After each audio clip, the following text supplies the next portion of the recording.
Right, we're getting in breaking inputs as far as the Aam Aadmi Party is concerned. We are now learning that the Enforcement Directorate has now issued the sixth summon to Delhi's Chief Minister Arvind Kejriwal. Remember, this comes shortly after Delhi's Rouse Avenue Court had also taken cognizance of ED's complaint and had said that the Chief Minister was legally bound to attend the ED summon. And in fact, for more details, let's quickly go across to Shankar Anand, who's joining us on the phone line.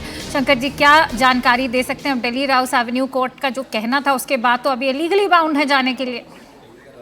निश्चित तौर पे देखिए, इस वक्त में केंद्रीय जांच agency ED के जो हमारे सूत्र बता रहे हैं, इस वक्त की बड़ी खबर कही जा सकती है।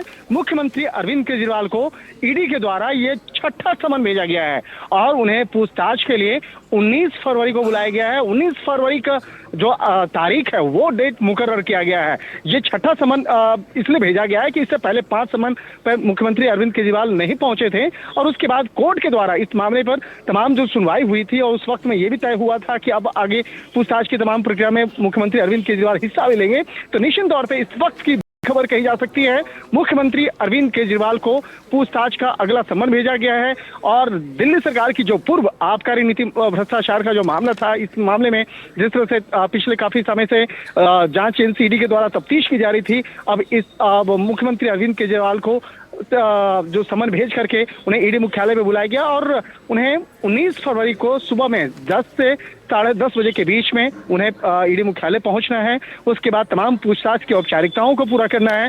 निश्चित तौर पे कहा जा सकता है कि जब पूछताछ की तमाम प्रक्रिया स्टार्ट होगी तो और इस मामले में कई आगे की जो कार्रवाई है वो हो सकती है। और इस वक्त में जिस तरह से देखा जाए, कहा जा सकता है कि बेहद महत्वपूर्ण खबर कही जा सकती है, क्योंकि जिस तरह से बकायदा 5 बार समन भेजे जाने के बावजूद भी मुख्यमंत्री पूछताछ की प्रक्रिया में हिस्सा नहीं लिए थे। हालांकि इस मामले में अब तक कई लोगों की गिरफ्तारियां हो चुकी हैं, कई चार्जशीट दायर हो चुके हैं और जिस तरह से कोर्ट के शरण में भी बकायदा मुख्यमंत्री अरविंद केजरीवाल गए थे, वो चाहते थे कि आज की जो प्रक्रिया है उससे उनको फायदा मिल सके, लेकिन कोर्ट से भी बहुत ज्यादा नहीं मिली थी। तो एक तरह से कह सकते हैं कि अगली तारीख जो मुकर्रर हुई है जांच एजेंसी के द्वारा 19 फरवरी को, आप देखना लाजमी होगा कि क्या वो पूछताछ की प्रक्रिया में हिस्सा लेने आएंगे या नहीं आएंगे।